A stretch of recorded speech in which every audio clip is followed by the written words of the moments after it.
Every time I turn on Thursday Night Football, I don't know what I'm getting now. Like, for the first couple of weeks of the NFL season, it was great, but these last 2 weeks has not been what, we probably would pay for with Amazon Prime.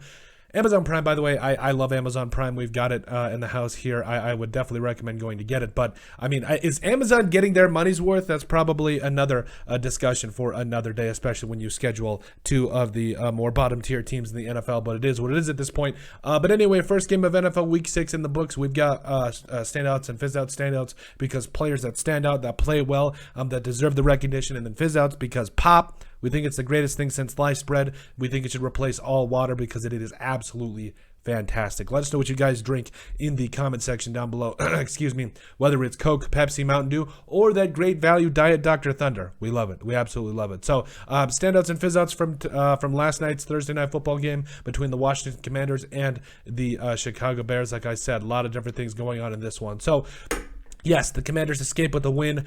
I believe this was kind of one of those games where nobody wins. Yes, the Commanders won, but nobody won after this game. But it was just, I watched the entire game, and I'm just sitting there. I cannot believe what exactly went down. So we'll start with the Commanders. If you look at the stats, 12 of 22 for 99 yards for Carson Wentz is absolutely atrocious. You did not bring this guy in to do that. However, the block that he absolutely laid on, I think it was Roquan Smith, to free Brian Robinson Jr. for that touchdown, I'll give it to him. Or at least get him ready for the score of that touchdown. He put the wood on an all-pro middle linebacker and just stood over him like he was, like he was a rag doll. And again, it's not like this Chicago Bears defense is in any way lackluster. They've got a good secondary. Roquan Smith is in the middle of it all. You can run the ball on this defense, but it is still a very tough defense overall, especially in the second half. And I'm going to give Carson Wentz a pass here because, again, it was a rougher, it was a team that is pretty good, but Carson Wentz has to step it up. He's a guy that obviously got in the way of that Brian Robinson run there, got in front of Smith. Put his team in a position to win that game multiple times, and they did it. So we'll give Carson Wentz a pass here. We'll give him a pass. Brian Robinson Jr., definitely another guy that's a standout, 5 carries, 60 yards, and a touchdown. I love Brian Robinson. He's an absolute stud, wearing down the defense, doing a lot of different things. Antonio Gibson providing a little bit. They've got 3 running backs there in Washington. I love it. I absolutely love it. I think they're going to continue to really pour it on there. The receivers, it's hard to find standouts. If I'm being real, I would say my first fizz out probably would be De'Ami Brown. You go from catching 2 passes for 2 touchdowns and over 100 yards last week to not even catching a single pass this week. And yes, I understand a little bit of that is game script. A little bit of that is, determined by how well Carson Wentz plays. But man, De'Ami Brown, they've got it. I want him to continue to step up. Curtis Samuel, 2 catches, 6 yards, excuse me. Terry McLaurin, 3 catches, 41 yards. It just wasn't a good night for the Commanders receiving core, but it is what it is.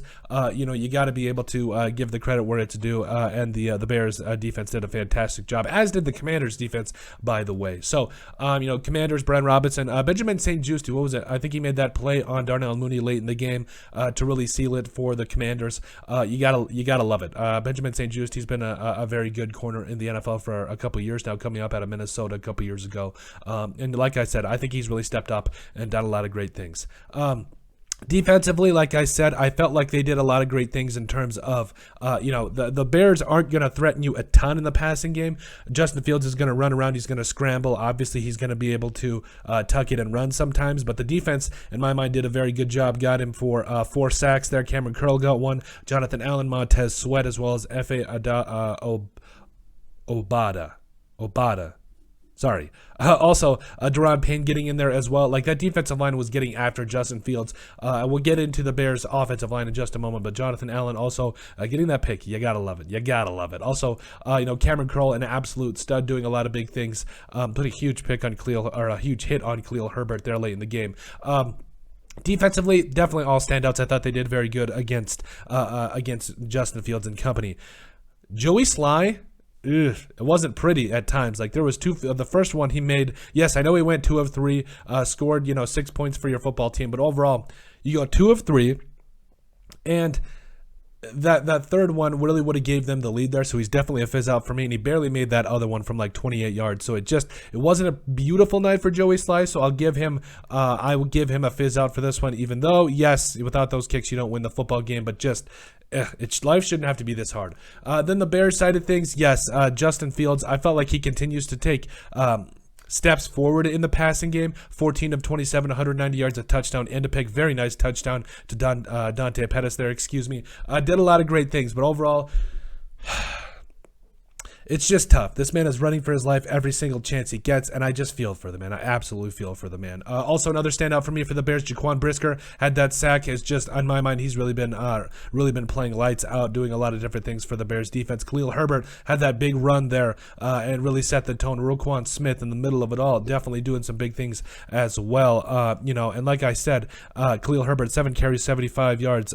David Montgomery had a good day, 15 carries, 67 yards. And I actually had a buddy that, asked me who he should start between David Montgomery and he asked what I thought about it, and it was David Montgomery, and then it was Breece Hall from the Jets. I said Breece Hall.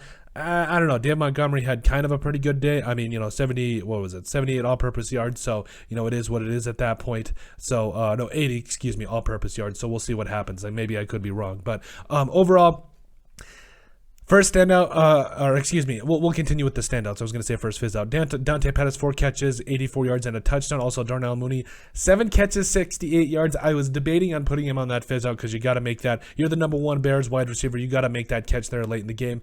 But St-Juste made a nice play on it as well. So we'll give him a standout. There. But overall, the first fizz out I got to talk about is Velus Jones Jr. First of all, yes, you are doing a lot of different things for this offense, but you muff a punt, and then you also it's just shocking, really. You muff a punt there late in the game, really that does turn the tides of that game, and then also you're not feeling punts that you need to help the Bears not lose valuable yardage. So it is tough, and I get it. Hopefully that they do start to put him more in a position to be successful. But I just feel like this is just it's been absolutely rough. They need to do what they can to get the ball in his hands, but he also needs to be able to make the play. Also caught a pass for 10 yards and had a run for 8 yards, but those punts, man, that big punt was definitely a changing point in it. As far as the defense, Roquan Smith in the middle of it all, even though he got absolutely shellacked by Carson Wentz. You guys need to check that out. It was, I think Pat McAfee pointed it out, but Roquan Smith, 12 total tackles, had a sack. Kyler Gordon did some good things, even though I think he had that penalty on him, which wasn't a penalty, but it is what it is. Eddie Jackson also had himself a good night. Armand Watts, the former Viking, he continues to stand out for me.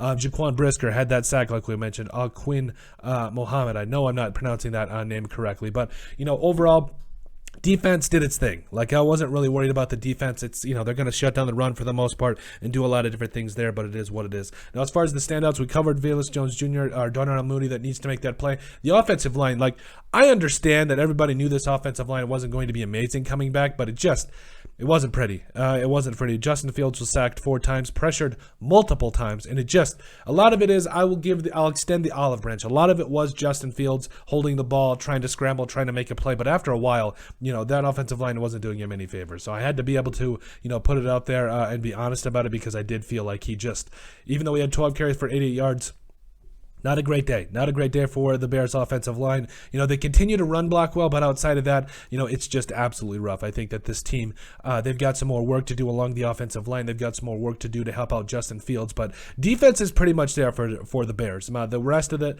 whether it's the receivers, the offensive line, running backs are pretty good. It's just, you gotta be able to hope that the Bears do some good things this offseason, because Justin Fields definitely needs some help. But that's it. Those are our standouts and fizzouts, from the Week 6 Thursday Night Football game. Oh, by the way, another fizz out, one before I let you go for the day. Amazon Prime, voice crack, that's great. Amazon Prime, can we please get some, can we get them some better advertising? Amazon Prime definitely has not gotten their money's worth out of these last 2 weeks.